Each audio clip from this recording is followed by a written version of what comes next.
Hello बच्चों, very very good morning to all of you.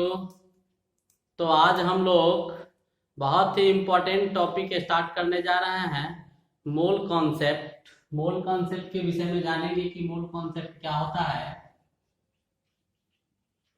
Mole concept, देखिए, mole concept ये topic जो है, मोल वर्ड जो है वो इंट्रोड्यूस किया गया था किसके द्वारा?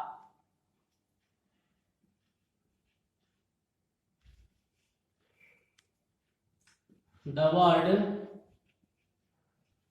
मोल was introduced by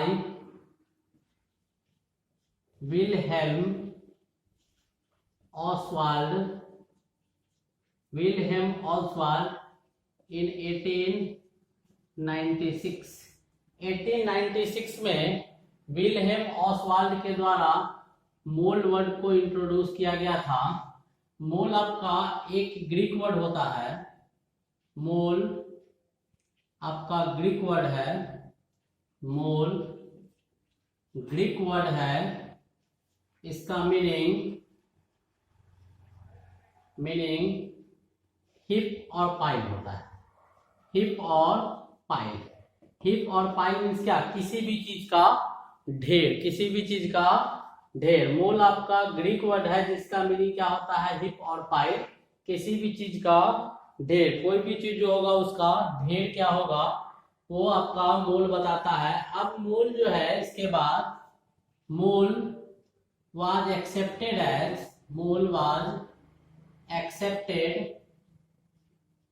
as SI unit of amount of substance in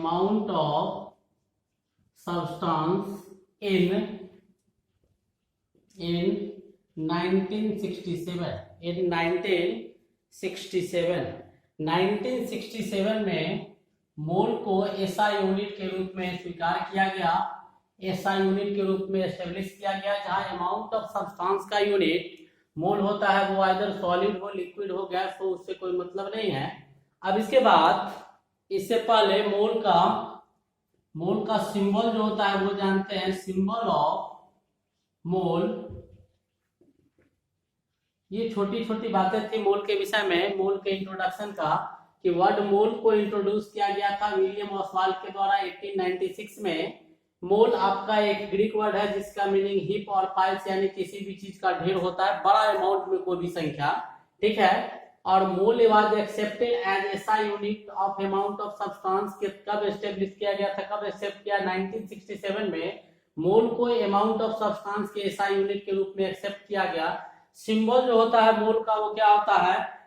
MOL होता है। अब मोल को इंट्रोड्यूस क्यों किया गया? लार्ज अमाउंट के क्वांटिटी को, जैसे केला है, बनाना को जब हम काउंट करते हैं तो 1 2 3 4 पीस करके काउंट करेंगे। लार्ज अमाउंट में तो कंफ्यूजन होगा, इसीलिए लार्ज अमाउंट, जैसे डजन में बनाना करते हैं, 1 डजन इज इक्वल टू 12। जैसे बड़ा डिस्टेंस को मेजर करते हैं तो 1000 केजी होता है तो उसको टन बोलते हैं, 100 केजी होता है तो कुंटल बोलते हैं। तो बड़ा क्वांटिटी को छोटा क्वांटिटी में, स्मॉल शब्दों में रिप्रेजेंट करने के लिए मोल को इंट्रोड्यूस किया गया था वहां पे। और जैसे एज वी नो डैट, जैसा कि हम लोग जानते हैं, एज वी नो डैट, जैसा कि हम लोग जानते हैं, क्या जानते हैं? तो हम लोग इसे पहले पढ़े हैं कि 1 डजन, कोई भी चीज अगर 1 डजन होता है तो इसका मतलब कितना होता है? 12 पीस या 12 नंबर। उसकी संख्या कितनी? 12। 1 डजन अगर कुछ कहीं बोला जाता है तो 1 डजन बनाना लेके आओ तो 12 पीस। वैसे ही आपका 1 ग्रोस मीन्स कितना? 144 पीस, या 144 इन क्या? नंबर्स। 144 इन नंबर्स ये आता है। वैसे ही आपका सिंपली जैसे ये होता है, वैसे ही 1 मोल कहीं लिखते हैं तो मोल क्या होता है? एक नंबर होता है। मोल क्या होता है? एक नंबर होता है, ठीक है। तो मोल एक नंबर हुआ, और इस नंबर का मान कितना? 6.022 गुने 10 टू द पावर 23 आता है। और इसको निकालने का काम कौन किया था? एवोगाड्रो ने इसका कैलकुलेशन किया था, जो इटालियन केमिस्ट था। इटालियन केमिस्ट निकाला था, और इसीलिए इस नंबर को हम लोग एवोगाड्रोज नंबर भी बोलते हैं। ए मतलब क्या, एवोगाड्रोज, एन मतलब नंबर, एवोगाड्रोज नंबर कहा जाता है। तो 1 मोल अगर कोई सब्सटेंस है तो इतना यूनिट आया था। इसको कैसे कैलकुलेट किया गया था, जरा सा इस पर फोकस डालते हैं कि 1 मोल बराबर इतना संख्या कैसे कैलकुलेट किया गया था, इसको देखिएगा जरा सा। जैसे हम लोग कुछ टर्म पहले से इस्तेमाल करते हैं, जैसे आपका कार्बन 12 आइसोटॉप्स लिया गया, कार्बन 12 आइसोटॉप्स, कार्बन 12 13 14 होता है, तो कार्बन 12 आइसोटॉप्स लिया गया। इसका मास जो होगा, मास ऑफ कार्बन 12 आइसोटॉप्स बराबर 12 ग्राम, ऐसा हम लोग जानते थे। इसको भी हम कैलकुलेट करके अभी दिखाएंगे कि कार्बन 12 आइसोटॉप्स का मास जो है 12 ग्राम कैसे हुआ। अब कार्बन 12 आइसोटॉप्स के एक एटम का मास of 1 atom of carbon 12 isotopes was calculated by मास सेप्टोमीटर, एक डिवाइस होता है जिसकी मदद से कैलकुलेट किया गया, सेप्टोमीटर। कैलकुलेट क्या किया गया, जब मास सेप्टोमीटर से इसके मास को, कार्बन 12 एटम के एक मास को कैलकुलेट किया जाता है 1.992648 1.992648 multiplied by 10 to the power -23, इतना ग्राम इसका मास है। अब यहां से एक एटम, जब नंबर ऑफ एटम्स निकाला गया कार्बन 12 एटम का, number of atoms of carbon 12 isotopes, तो क्या किए कि जो आपका मास था 12 ग्राम पर मोल ऑफ कार्बन 12 आइसोटॉप का जो मास था, तो और उसको डिवाइड किए किससे, जो आपका इसका मास आया था एक एटम का 1.992648 multiplied by 10 to the power -23 ग्राम पर एटम ऑफ कार्बन 12। कार्बन 12 के एक एटम से डिवाइड किए, जब इसको डिवाइड किया गया तो डिवाइड करने के बाद ये ऊपर चला गया, तो 10 टू द पावर कितना हो गया, 23। 10 टू द पावर कितना हो गया, 23 हो गया। और इधर जो आया, इसको जब डिवाइड किया इससे, तो इसका मास ये कितना आ गया, 6.02213 गुने 10 टू द पावर कितना,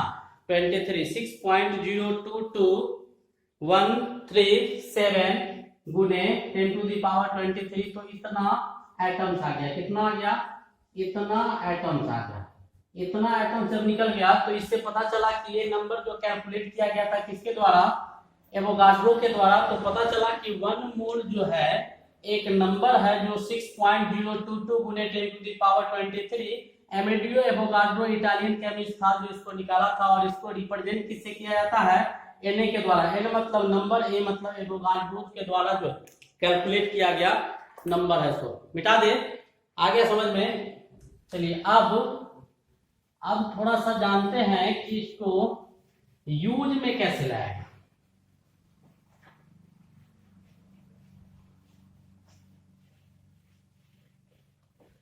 जैसे हम लोग बोलते हैं, क्या बोलते हैं कि 1 मोल 1 डजन बनाना मीन्स कितना बनाना, 12 मीन्स 12 बनाना। 1 डजन बनाना मीन्स 12 बनाना। वैसे ही अगर 1 ग्रॉस बनाना अगर हम बोले, इसका मतलब कितना, 144 बनाना, 144 बनाना। वैसे ही अगर हम 1 मोल बनाना बोलते हैं, 1 मोल बनाना मीन्स कितना बनाना, कितना केला होगा, तो 6.022 गुने 10 टू द पावर 23 बनाना, इतना क्या हो जाएगा। आपको कहा गया 1 मोल बुक लेके आइए, तो 1 मोल बुक इज इक्वल टू कितना, बुक 6.022 गुने 10 टू द पावर 23, इतना क्या हो जाएगा, बुक्स हो जाएगा। इतना बुक लेके आइए। सिंपली ये सब तो मोल की कहानी थी। अब हम लोग मोल को स्टडी करेंगे, latest study mole in chemistry में। मोल का स्टडी करेंगे कि केमिस्ट्री में इसका क्या महत्व है, तो स्टडी करते हैं। Latus assume carbon 12 isotopes, carbon 12 isotopes को हम एज्यूम करते हैं, तो कार्बन 12 आइसोटॉप्स जो होगा तो इसमें नंबर ऑफ इलेक्ट्रॉन्स कितने हो जाएंगे, number of electron 6 electron plus 6 proton plus 6 neutron, 6 electron 6 proton और 6 न्यूट्रॉन होगा। इलेक्ट्रॉन प्रोटॉन का मास कितना होता है, mass of proton is equal to 1.67 into 10 to the power minus 24 gram.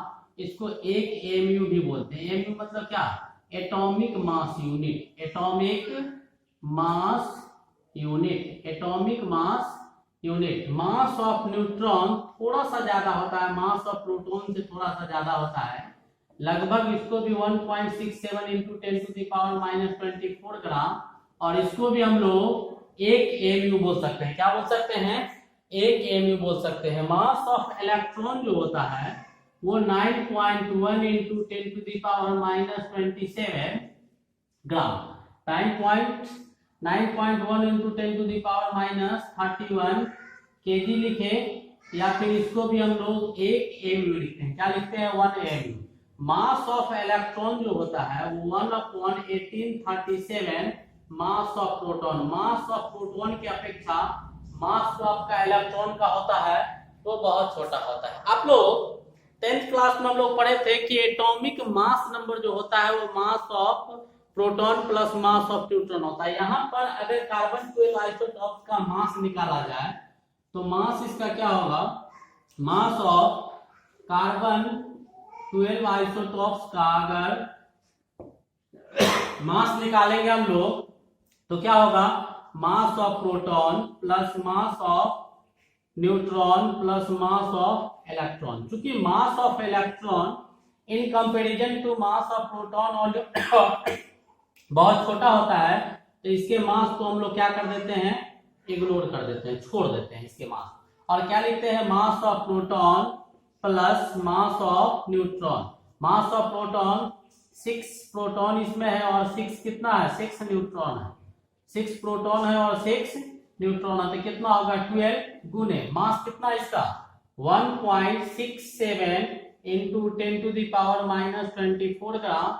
It means क्या, 12 AMU। क्यों, 1 AMU 1 एटॉमिक मास यूनिट बराबर 1.67 into 10 to the power minus 24 gram के बराबर होता है। तो ये क्या हो गया, 12 AMU हो गया। कितना हो गया, 12 AMU। अब इससे हम ये निकाल सकते हैं कि मास जो होगा 12 AMU, तो एक AMU कार्बन 12 का मास of 1 AMU of carbon 12, 1 AMU of carbon 12 isotopes का मास 1 अपॉन कितना हो जाएगा, 1/12 मास of 1 atom of carbon, mass of 1 atom of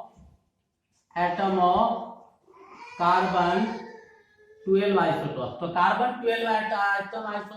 carbon 12 isotopes के एक एटम के मास का 1/12 गुना, कितना 1/12 गुना मास जो होता है वह 1 AMU कार्बन 12 के मास के बराबर होता है। 1 AMU का मास जो निकालेंगे तो 1 AMU कितना होगा, 1/12 पास the mass of 1 atom of carbon 12, mass of 1 atom of carbon 12। तो इससे 6.022 गुने 10 to the power 23 atoms of carbon 12 का मास अगर निकालेंगे तो वो क्या आ जाएगा, इतना का मास अगर निकालेंगे तो एक का मास आपका कितना, तो 12 AMU या फिर 12 इंटू 1.67 गुने 10 टू द पावर माइनस 24 ग्राम गुने 6.022 गुने 10 पे पावर 23, और ये क्या हो जाएगा 12 ग्राम। क्या हो जाएगा 12 ग्राम। और यही 12 ग्राम जो आया यह आपका क्या है, एटॉमिक मास है। ये क्या है आपका एटॉमिक मास, और इसी को ग्राम एटॉमिक मास भी बोलते हैं, ग्राम एटॉमिक मास भी कहा जाता है। इसको क्या कहा जाता है, ग्राम एटॉमिक मास भी कहा जाता है। समझ में आ गया। तो इसका मास कार्बन का कैसे निकाले ये समझ में आ गया होगा। Mass of electron proton neutron मिटाते हैं। अब हम लोग ऐसे ही दूसरा मास भी कैलकुलेट कर सकते हैं। जैसे एक और एग्जांपल लेते हैं जिससे कैलकुलेट करके बताते हैं कि जैसे फॉर नाइट्रोजन एटम, क्या ले ले, फॉर नाइट्रोजन एटम, फॉर कौन सा atom, nitrogen atom. Nitrogen atom अगर लेंगे तो नाइट्रोजन में कितना, 7 electron plus 7 proton plus 7 neutron, 7 electron plus 7 proton plus 7 neutron होता है। जब इसका मास निकालेंगे किसका, नाइट्रोजन का, तो मास ऑफ नाइट्रोजन एटम का अगर मास कैलकुलेट करेंगे तो क्या हो जाएगा, 7 प्रोटॉन, प्रोटॉन का मास प्लस 7 न्यूट्रॉन का मास, तो कितना हो जाएगा 14 गुने प्रोटॉन और इलेक्ट्रॉन 1.67 गुने 10 टू द पावर -24 ग्राम, और इसी को 14 एमयू लिख सकते हैं। क्या लिख सकते हैं, 14 एमयू। इसी का मास अगर ग्राम में कन्वर्ट करेंगे तो 14 मल्टीप्लाइड बाय 6.22 गुने 10 टू द पावर 23 इतना ग्राम, तो कितना हो जाएगा, इसको कैलकुलेट जैसे ही कीजिएगा आप वैसे ही आपका आ जाएगा कितना, इतना मल्टीप्लाइड बाय, एक मिनट, इतना 1.67 इंटू 10 टू द पावर -24 ग्राम गुने 6.022 गेनोल 10 टू द पावर 23, तो ये टोटल कैलकुलेट करके कितना आएगा, 14 ग्राम। तो नाइट्रोजन का मास निकल गया 14 ग्राम। वैसे ही ये क्वेश्चन है, mass of 1 mole of nitrogen, अगर निकालेंगे मास ऑफ 1 मोल ऑफ, यही आपका एटॉमिक मास हो गया, और इसी को हम लोग ग्राम एटॉमिक मास भी बोलते हैं। क्या बोलते हैं, gram atomic mass. Gram atomic, किसी भी एटम का मास जो ग्राम में कैलकुलेट करते हैं, तो मास of 1 mole of nitrogen, 1 mole nitrogen का जो मास आएगा वो उसका कौन सा मास होगा, इसी को मोलर मास बोल सकते हैं, ठीक है। और इसी मास को हम लोग ग्राम एटॉमिक मास भी बोलते हैं। और ये कितना के बराबर आया, तो 12 कहते हैं। यहाँ 14 ग्राम के बराबर आया। कितना ग्राम के बराबर आ गया, 14 ग्राम के बराबर आ गया। अब ये मास जो आपका कैलकुलेट करके दिखाएं, इससे क्वेश्चन लेते हैं, find the number of moles of find the number of moles of atoms of find the number of moles of atoms of nitrogen present in nitrogen atom present in 84 gram nitrogen. Find the number of moles of atoms of nitrogen atom present in, find the number of moles of nitrogen, moles of atoms present in 84 gram of nitrogen atom, 84 gram of nitrogen atoms, यानी 84 gram nitrogen atoms में कितने number of moles nitrogen के उपस्थित है। तो हम जानते हैं, क्या जानते हैं, इसका सॉल्यूशन लिखेंगे कि 1 मोल में कितना ग्राम, 14 ग्राम, 1 मोल में 14 ग्राम, तो 14 ग्राम में कितना मोल, 1 मोल, तो 1 ग्राम में कितना मोल, 1/14 मोल, तो कितना ग्राम दिया हुआ है, 84 ग्राम में कितना मोल हो जाएगा, 84/14 मोल। काट देंगे, 6 टाइम में कटेगा, यानी 6 मोल। कितना मोल होगा, 6 मोल नाइट्रोजन जो है 84 ग्राम नाइट्रोजन में उपस्थित रहेगा। इससे क्या होगा, ऊपर वाला मिटा दे। चलिए, इससे एक चीज पता चलता है, क्या पता चलता है, ध्यान से देखिएगा कि आपका नंबर ऑफ मोल्स जो निकाले, तो वो नंबर ऑफ मोल्स से यहाँ पर नंबर ऑफ मोल्स का एक फॉर्मूला यहाँ से निकाल सकते हैं। नंबर ऑफ मोल्स बराबर, नंबर ऑफ मोल्स को स्मॉल एम से रिप्रेजेंट करते हैं, बराबर गिवन मास या फिर गिवन वेट अपॉन कौन सा weight, atomic weight. Atomic weight, atom है तो एटॉमिक वेट लीजिए, एटॉमिक वेट या फिर मास, या फिर सिंपली हम लोग क्या ले सकते हैं, मोलर मास ले सकते हैं। क्या ले सकते हैं, मोलर मास ले सकते हैं। तो नंबर ऑफ मोल्स का फॉर्मूला क्या आया कि गिवन वेट या given mass upon atomic weight या एटॉमिक मास के बराबर आता है। अब इसके बाद हम एक क्वेश्चन लेते हैं, find the number of moles of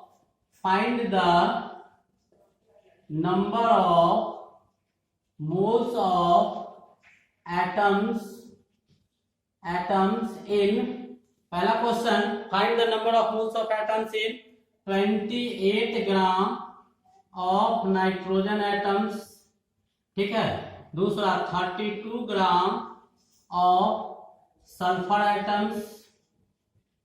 atoms, तीसरा 71 ग्राम ऑफ क्लोरीन एटम्स, और चौथा एक और क्वेश्चन इसी में ले लेते हैं, 5 gram of hydrogen atoms. 4 question है, find the number of moles इस पे निकालना है।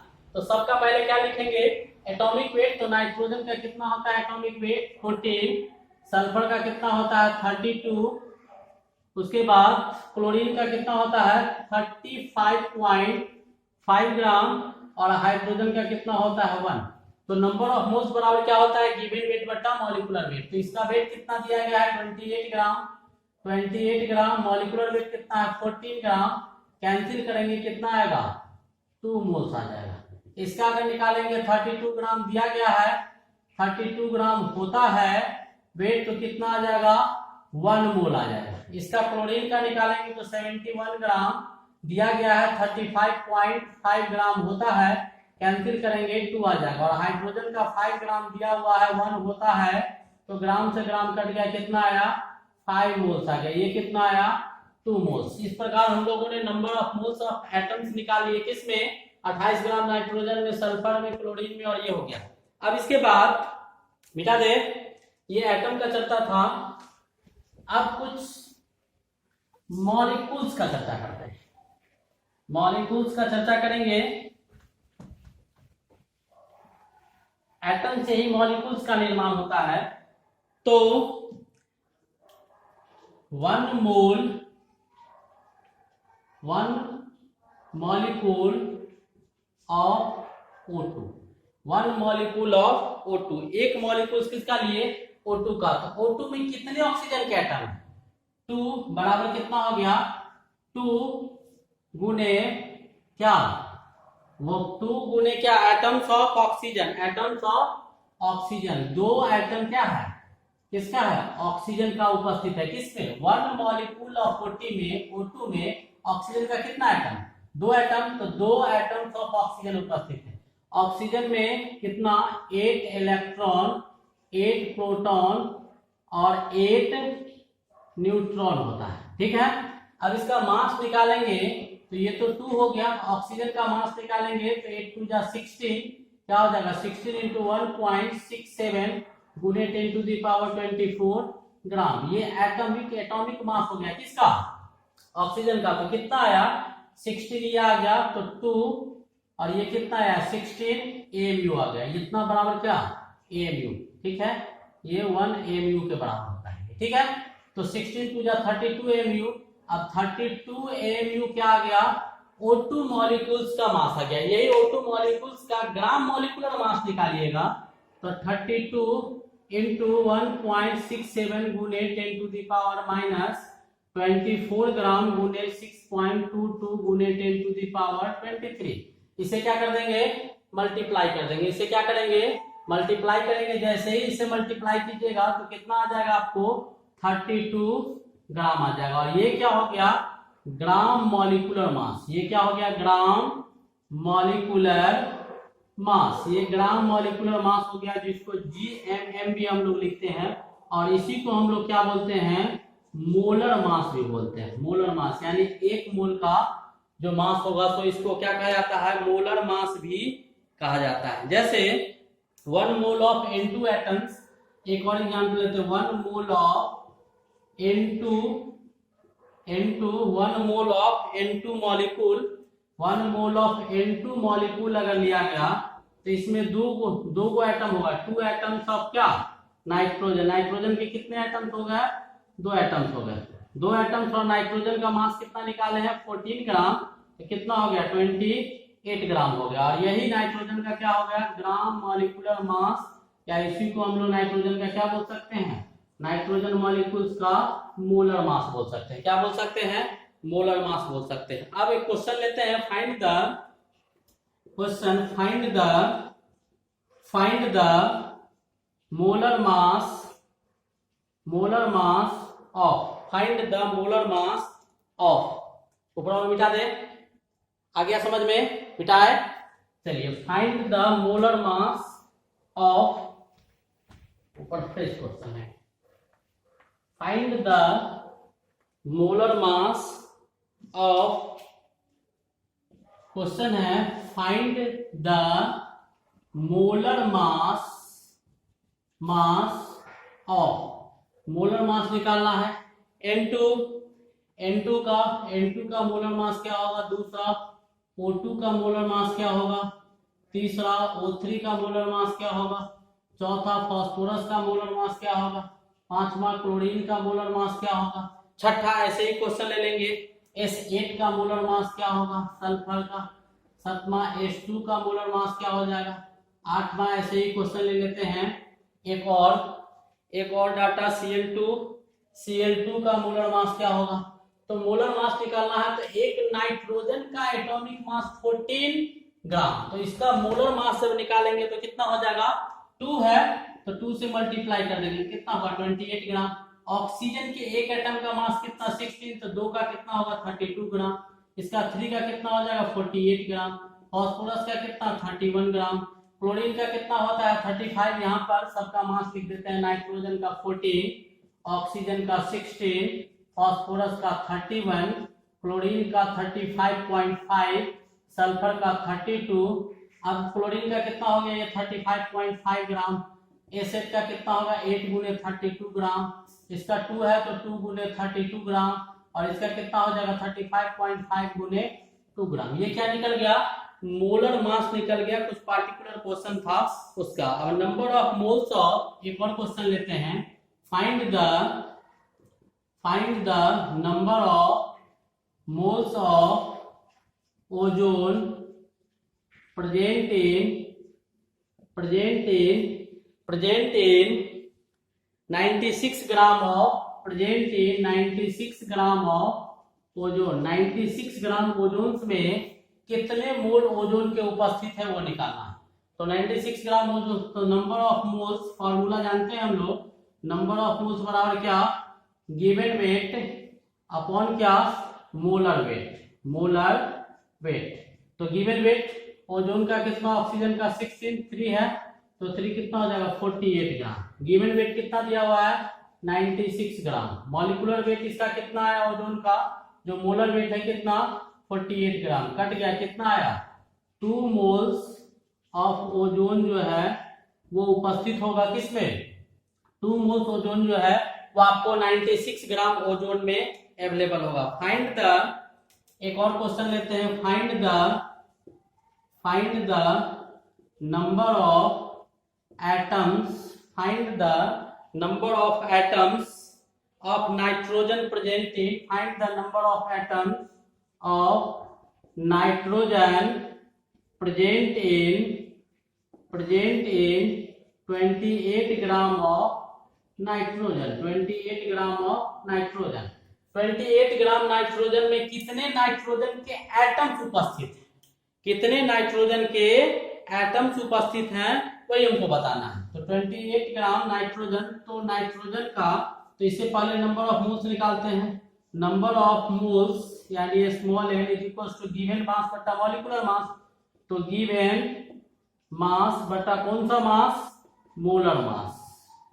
मोलर मास एटम में भी लगा सकते हैं, मॉलिक्यूल्स में भी, 1 मोल का जो मास होता है। तो मास कितना दिया हुआ है 28 ग्राम, नाइट्रोजन एटम का मास कितना होता है 14 ग्राम, कितना आ गया 2 मोल आ गया, ठीक है 2 मोल्स आया। 1 mole is equal to, 1 mole में कितना 6.022 गुने 10 to the power 23 nitrogen atoms होगा, ठीक है, या फिर Na नाइट्रोजन एटम्स हो जाएंगे, ठीक है। तो कितना मोल आया 2 मोल, तो 2 मोल में कितना हो जाएगा भाई 6.022 गुने 10 टू द पावर 23 गुने 2 नाइट्रोजन एटम्स, या 2 Na नाइट्रोजन एटम्स आ जाएंगे। तो यही निकालना था कि फाइंड द नंबर ऑफ, तो मोल्स निकाल लिए इसमें ओजोन में, मॉलिक्यूल्स का एटम था नाइट्रोजन का वो निकाल लिए हम लोग। एक बहुत ही अच्छा क्वेश्चन लेते हैं, मिटा दे इसको। चलिए एक बहुत ही खूबसूरत क्वेश्चन लेते हैं, थोड़ा स्टैंडर्ड लेवल का अच्छा question.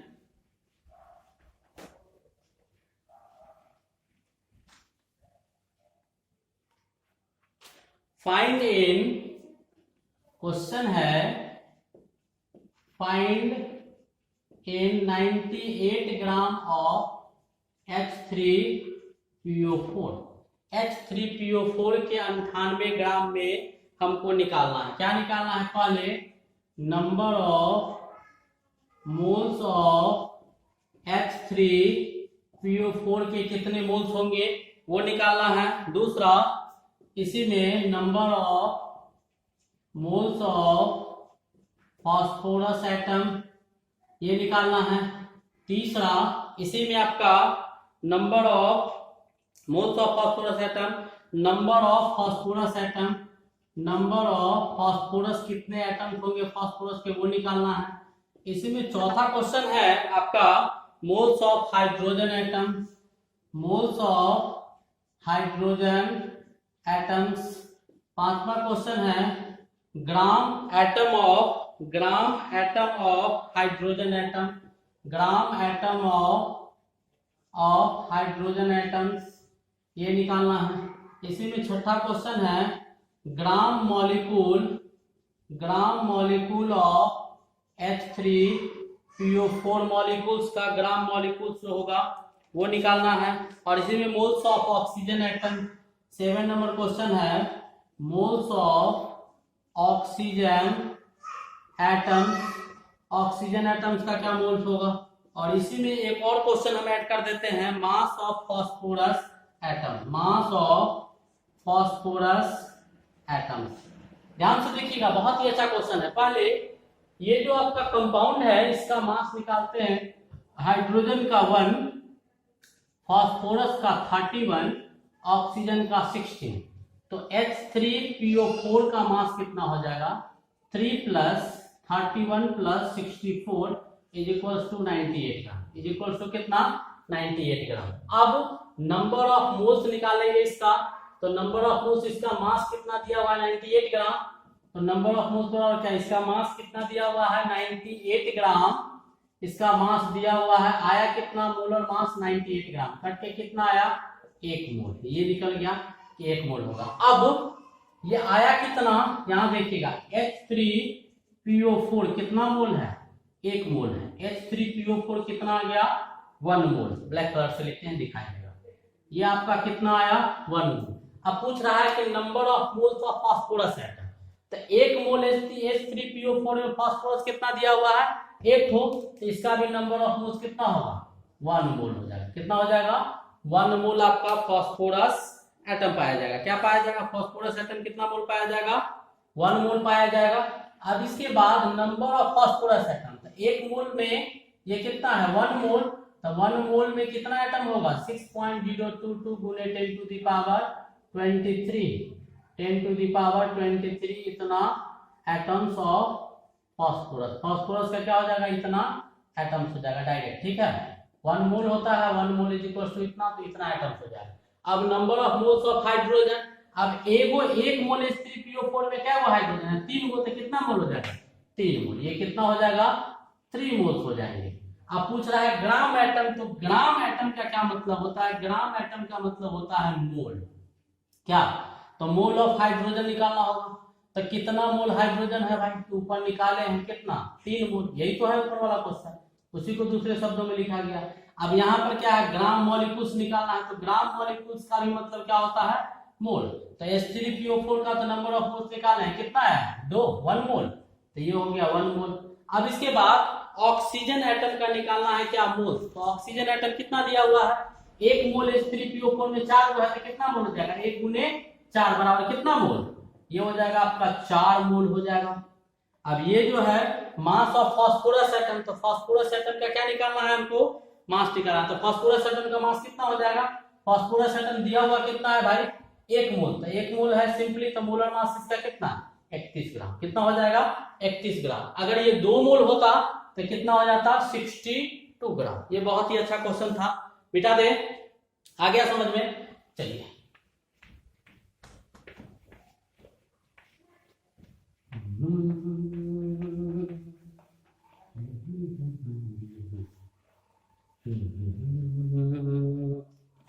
Find the mass of hydrogen. एक और क्वेश्चन लेते हैं। Find the mass of hydrogen present in 160 gram of C2H6। Present in 160 gram of C2H6। 160 नहीं तो 60 ग्राम है। Present in 60 gram of H2। अब क्या निकालना है? मास निकालना है। किसका? हाइड्रोजन एटम का। हाइड्रोजन एटम का क्या निकालना है? मास निकालना है। Find the mass of hydrogen atoms present in. अब इसका मास निकालेंगे तो कैसे निकालेंगे? तो आपका दिया हुआ क्या है क्वेश्चन में? क्वेश्चन में दिया हुआ है आपका क्या? मास दिया हुआ है। तो नंबर ऑफ मोल्स निकाल लीजिए। कार्बन का मास कितना? 12। हाइड्रोजन का कितना? 1। ये 2 है तो 2 से मल्टीप्लाई करेंगे। ये 6 है तो 6 से करेंगे। कितना हो जाएगा? 30 ग्राम। तो मास कितना दिया हुआ है भाई? नंबर ऑफ मोल्स बराबर गिवन मास कितना है? 60 ग्राम। मॉलिक्यूलर मास कितना है? 30 ग्राम। कैंसिल आउट करेंगे, कितना आ गया? 2 मोल्स आ गए। एक मोल में 2 मोल्स आ गया। अब ये 2 मोल्स आया तो इससे हम क्या निकाल सकते हैं? 2 मोल्स में अब हमको निकालना है क्या? मास। तो हाइड्रोजन एटम का हमको क्या निकालना होगा? मास। तो मास तो N का 2 मोल है, यानी क्या? C2H6 2 मोल है। तो number of moles of hydrogen present in 1 mole C2H6। तो कितना हो जाएगा? ये 1 मोल था, 6 मोल हो जाएगा। कितना मोल हो जाएगा? 6 मोल। तो हाइड्रोजन का नंबर ऑफ मोल्स पता चल गया। नंबर ऑफ मोल्स बराबर 6। गिवन वेट नहीं पता है x। मॉलिक्यूलर वेट कितना? 1। x इज इक्वल टू कितना? 6 ग्राम। x इज इक्वल टू कितना आ गया? 6 ग्राम। x इज इक्वल टू 6 ग्राम। अब यहीं पे क्या हाइड्रोजन का क्या निकल गया? मास निकल गया हाइड्रोजन का 6 ग्राम। तो 2 मोल दिया हुआ है क्या? 2 मोल। तो 2 मोल में कितना हो जाएगा भाई? 2 मोल में हाइड्रोजन कितना हो जाएगा? 12। तो mass of hydrogen atoms present in कितना? 2 मोल्स ना। 2 मोल्स ऑफ C2H6। तो कितना? 12 हो जाएगा। 6 1 मोल में 6 ग्राम, तो 2 मोल में कितना? 12 ग्राम।